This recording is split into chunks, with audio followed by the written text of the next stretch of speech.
Plus de 20 ans de carrière, 7 albums studio maintenant, son propre label, autant de moyens, de mots, de textes pour faire entendre, pour défendre des valeurs, pour mener des combats, pour les faire entendre surtout. Le rappeur Medine est notre invité aujourd'hui. Bonjour Medine. Bonjour. Est-ce que tu as passé une bonne soirée hier? C'était les flammes, donc je me permets de commencer comme ça. Oui, j'ai passé une bonne soirée. J'étais en famille, on célébrait la culture. Il y avait des belles prises de parole, de la bonne musique. En vrai, je crois que c'est une bonne soirée, hein, quand ça se résume comme ça. Ça a l'air. 20 ans de carrière donc que tu as célébré déjà l'année dernière en 2024. Là, tu fais un cadeau à ton public avec un album en deux parties. 20 ans donc que ce chemin musical se dessine, se poursuit. Tu veux quoi pour ton anniversaire? Euh, pour l'anniversaire de carrière, qu'est-ce que je voudrais? Je voudrais une tournée sold out. Je voudrais euh, que le rap redevienne du rap et que ça soit du. Ouais, là qu'on se remette à faire du rap, mais vraiment du rap bien sale, bien dur. Le rap, c'est plus du rap? Bah, de moins en moins. En fait, on va vers quelque chose qui est très pop, qui est... Bon, c'est pas plus mal, hein, parce que voilà, ça, c'est aussi le chemin de cette musique et de ce qu'elle devient et des influences et de tous les courants. J'aime voir ce que cette culture est en train de devenir. Mais en tant qu'auditeur assidu d'un genre, d'un sous-genre du rap, c'est-à-dire le rap avec du texte, avec une métrique particulière, une esthétique particulière, j'aime bien en fait que ce que j'ai kiffé par le passé, eh bien on puisse le retrouver. Et ça ne veut pas dire forcément le retrouver de façon mainstream, mais que au moins ça existe dans un sous-genre, que ça soit bien représenté et que je puisse m'y retrouver. Ça existe plus? Il n'y a pas quand même des artistes qui te parlent, Ah si, ça parlent existe là-dessus? de ouf. Ça existe de ouf, vraiment. Là, je peux te citer 4-5 noms de rappeurs qui me font kiffer. Et c'est déjà 2 fois plus peut-être que dans les années 98 en vrai. Et donc, ça existe toujours. Je dis simplement que quand on parle de Mhm. rap, eh bien, on n'oublie pas tout ce sous-genre-là.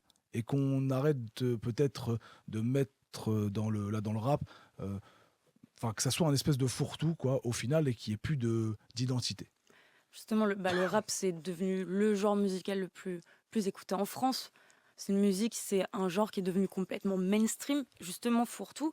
Est-ce que il n'y a pas quelque chose de dérangeant pour toi que dans justement les médias aussi mainstream, on dit que le rap, c'est plus du tout engagé, le rap conscient, ça n'existe plus, c'était mieux avant.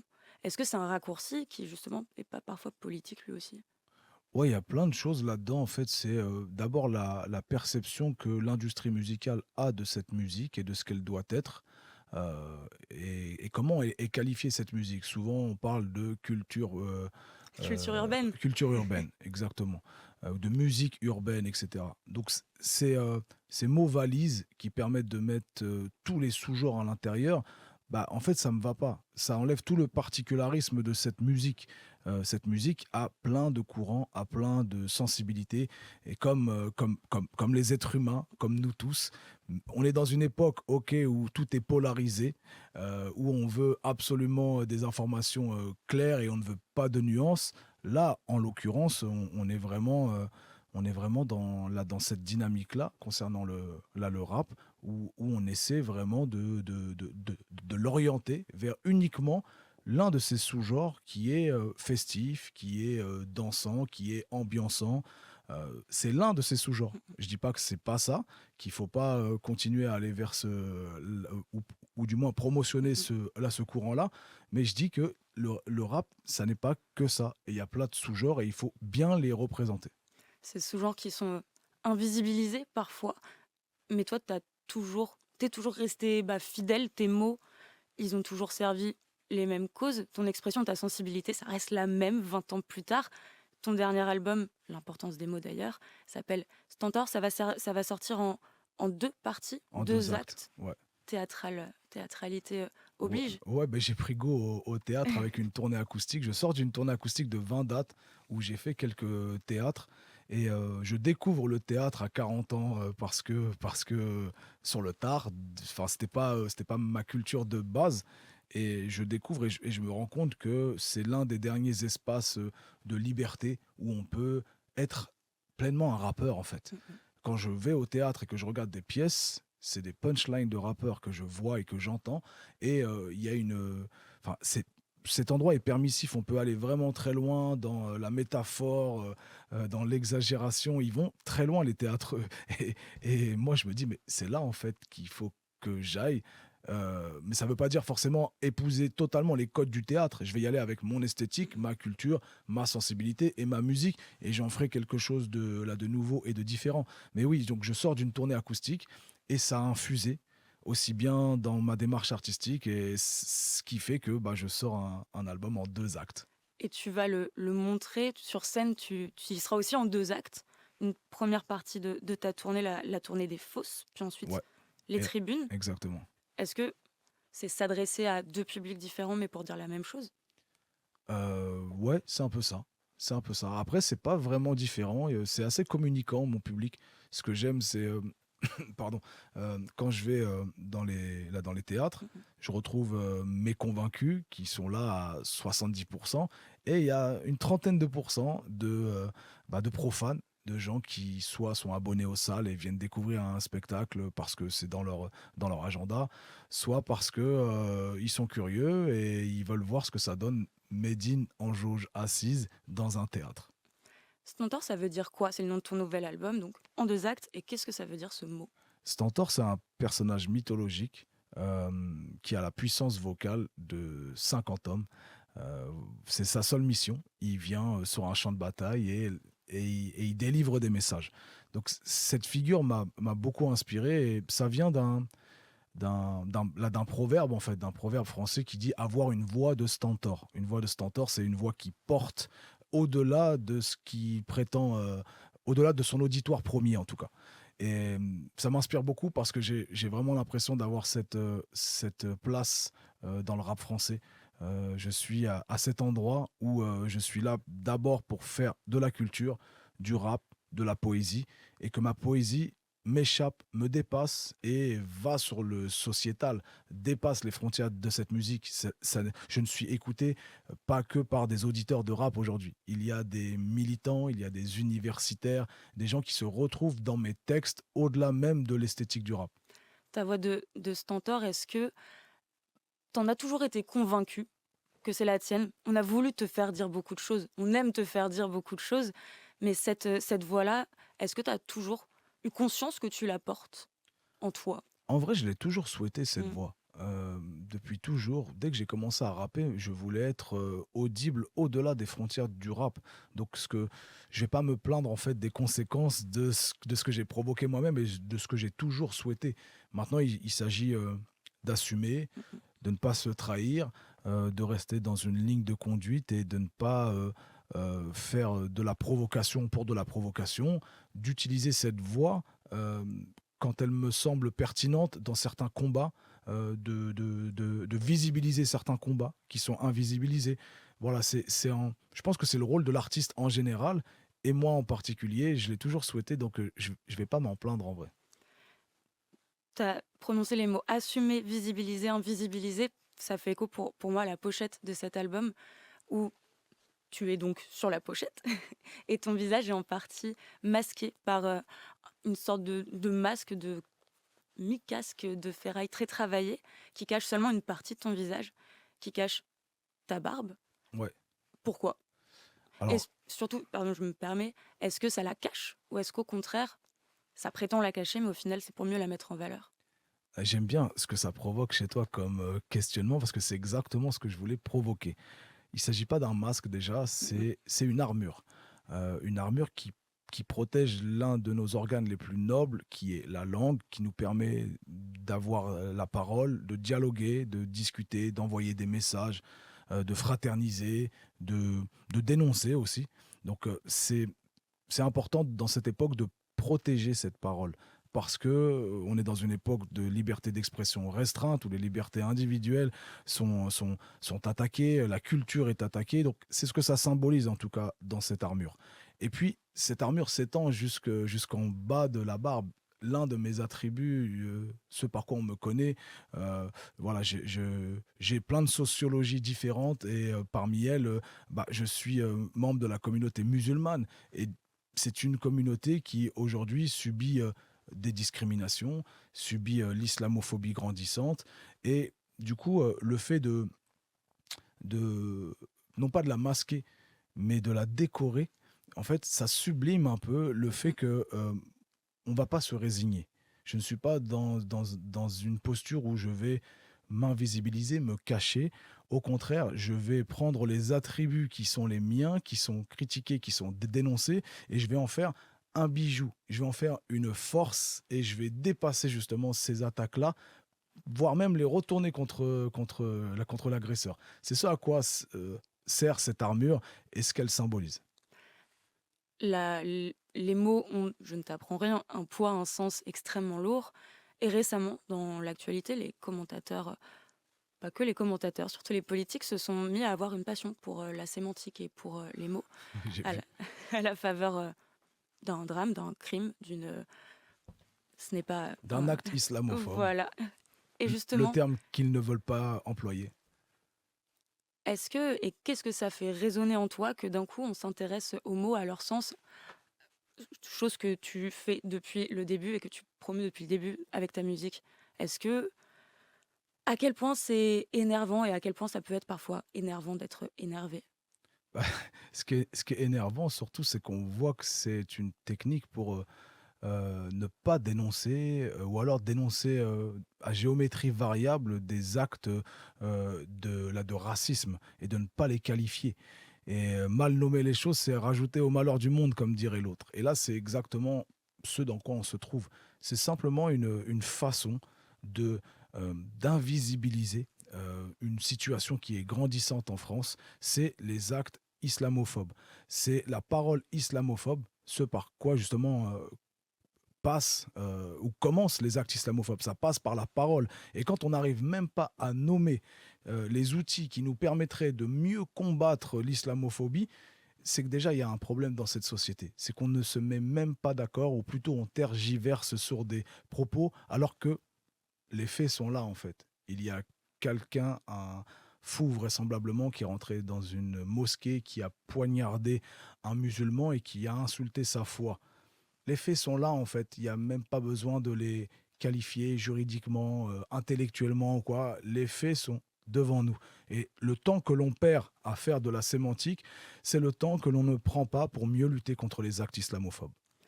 Et ce temps-là, sans poser une comparaison, mais ce temps-là, il est également perdu quand parfois on s'intéresse à tes textes et que parfois également on choisit de voir la musique comme étant politique, mais pareil, quand on en a envie, quand on a envie de sémantiquement choisir un ou deux mots ça et là, est-ce que, mine de rien, c'est parfois aussi une façon de mettre certains sujets sur la table, de faire rentrer et de poser dans le débat public des sujets et des valeurs et des combats qui sont les tiens?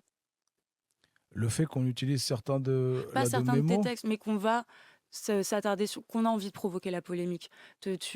oui. Il y a même une facilité à vouloir juste polémiquer sur ton art, en fait. Bah, Et est-ce que m- c'est pas... Pardon, excuse-moi. mon expérience ou ma personne, c'est anecdotique dans tout ça. Mm, mm. Il faut plus dézoomer et regarder en fait la polarisation du débat public, politique, médiatique. Et en fait, on voit qu'aujourd'hui, il n'y a plus de place pour la nuance. Et on ne laisse pas comment dire, la possibilité aux gens d'avoir un avis contradictoire et de ne pas se sentir offensé tout de suite par cet avis contradictoire. C'est, moi, je suis anecdotique là-dedans. En fait, on m'utilise parfois Mm, mm. entre camps politiques pour se discréditer, se disqualifier.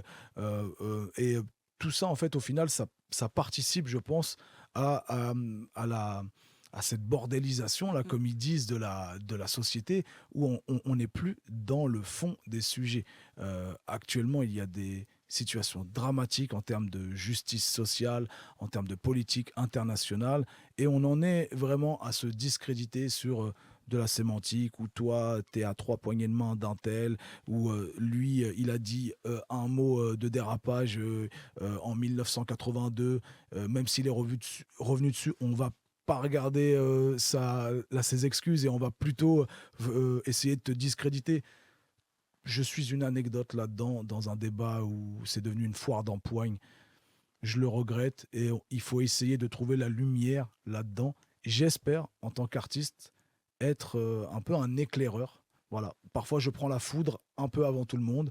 Les violences s'exercent sur moi parce que publiquement, j'ose prendre la parole.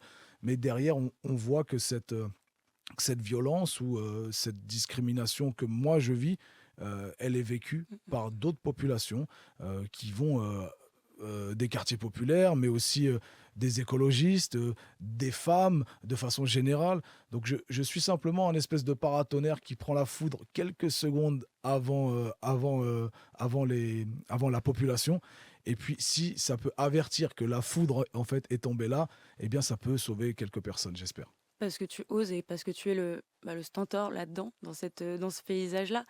Tu ouvres la voie, tu as toujours été en pointe sur ce que tu veux, sur ce que tu défends, sur ce qui t'anime, sur ce qui anime ta musique, sur ce qui a toujours été au cœur de ton œuvre. Et tu dirais que c'est quoi le point de départ? C'est quoi quel mot pourrait représenter, englober ce que tu as au fond de toi et ce que tu portes? C'est la justice. C'est vraiment le mot qui incarne et représente assez bien l'ensemble de mes albums jusqu'à aujourd'hui et même comment dire, mon engagement au-delà de mes albums, hein, quand je prends la parole publiquement ou quand je vais dans des manifs. C'est vraiment la justice, une justice sociale et l'amour de cette justice, de ne pas avoir de justice à géométrie variable, encore une fois. Donc je dénonce les mécanismes qui amènent à ça. C'est ce qui vraiment me motive de plus en plus et mon leitmotiv depuis toujours. Et tu le portes et tu l'as toujours porté avec ta musicalité, mais tout en étant justice, ouvert d'esprit aux influences actuelles. Tu as été un des premiers installés en 2015 à dire la trappe, c'est le futur. Ouais, et je me suis pris des grandes sauces à cette Exactement. époque-là parce que Éclaireur aussi. oui, tout le monde me voyait un peu comme un ouf qui reniait ce qu'il avait été parce que je pactisais avec un courant qui, selon les termes de mes détracteurs, appauvrissait le rap. Mais pas du tout. La trappe, quand c'est arrivé, c'était l'esprit de synthèse, en fait. C'est pas parce que tu dis plein de mots que c'est plus intelligent que quelqu'un qui en dit moins et qui est beaucoup plus laconique et synthétique que toi et qui peut être même plus pertinent que toi. Donc j'étais dans des débats comme ça, euh, qui au final m'ont donné raison sur le long terme, parce que la trappe a infusé tous les courants du rap et même de la pop. J'entends de la trappe dans de la pop aujourd'hui. Est-ce que c'est genre, ça fait partie d'un motif musical où 5 ans avant, tu te serais dit jamais et t'en es revenu? Est-ce qu'il y en a d'autres aussi, des courants, des rythmiques où tu te disais hors de question et au final, t'as pris. L'autotune. L'autotune, c'était comme manger du porc pour la communauté puriste. Il fut un temps. S'ils entendaient une modulation de notes, tout de suite, c'était le morceau, il est pourri. Mais frérot, tu peux pas diaboliser tout un titre, toute une carrière, tout un album, parce que tu as entendu un instrument qui vient faire moduler une voix à un moment donné. C'est pas audible, en tout cas, moi, dans ma tête d'artiste. Et donc, j'en suis revenu. Voilà, pareil, peut-être que moi aussi, j'ai eu des postures où je me disais, ah, la mélodie dans le rap par les rappeurs, sans faire appel à une chanteuse R&B, c'est chelou. J'ai peut-être eu cette attitude-là aussi, mais je suis un progressiste. Et vraiment, moi, quand ça me heurte, mais que je sens qu'il y a une vibration, c'est ça l'art pour moi. Il faut que tu me choques, que tu me déstabilises, et derrière, en fait, j'essaie d'avoir l'intelligence d'ouverture pour me dire pourquoi, enfin, pourquoi pourquoi on a recours à ça. Ah oui, en fait, c'est parce que la science de la mélodie, elle est hyper importante. Et pourquoi ceux qui ne savent pas chanter ou les rappeurs qui ont envie de pousser la chansonnette ne peuvent pas le faire? Mais en fait, c'est stylé de faire ça. C'est grave Kaira de faire ça, en fait. Donc oui, validé quelques années plus tard, et je me mets à l'utiliser. Je me dispute avec une partie de mon public, mais au final, ce public finit par revenir un album ou deux plus tard, ou même en concert en disant: «Ah, j'avais pas entendu ce morceau-là comme ça». Au final, c'est bien, je remonte dans le bus. C'est possible de défendre des valeurs, d'avoir un rap engagé progressiste en étant réac sur la mélodie. Ouais, je crois, tu sais, que tout est possible aujourd'hui. C'est l'époque de la post-vérité où tu peux imposer un avis qui, en apparence, n'a aucune argumentation. On est vraiment dans une époque folle, hein, où les réacs peuvent être progressistes, les progressistes peuvent être réacs. C'est une époque folle et il faut essayer de s'accrocher à quelques lumières parmi cette époque. Avant qu'on se quitte, j'ai une question footballistique pour toi. Waouh, t'es tombé sur le mauvais client. Le hack, ça va? Non, ça va Je pas. sais. Ça va pas. Ça sent la descente. Mais je crois qu'il y a encore un espoir et on va espérer jusqu'au bout. La lumière, portée par la lumière. Toujours la lumière. Le PSG, tu vas regarder la finale? Ah ouais, totalement. C'est nous le grand pari. Et C'était ce que je voulais entendre. j'ai vraiment hâte qu'ils prennent enfin ce titre, dont ils rêvent depuis si longtemps. Tu seras à Munich? Non, je serai devant un poste de télévision ou alors... non, je sais, je serai où. Je serai dans un City au Havre, sur un big écran, ça s'appelle le City, et j'irai voir ça en famille là-bas. Ce City-là, c'est chez toi? Ouais, c'est dans ma ville. Ils ont ouvert un bête de trucs avec City Stade, playground de basket indoor, et il y a des big écrans, et c'est des gens vraiment très bien qui ont ouvert ça au Havre, et c'est très familial, donc j'y vais avec ma famille. Avant la finale de la Ligue des Champions, mais surtout la sortie du premier acte de ton nouveau projet Stentor, vendredi 16 mai aujourd'hui. Merci beaucoup, Médine, d'avoir été l'invité de 15. Avec plaisir.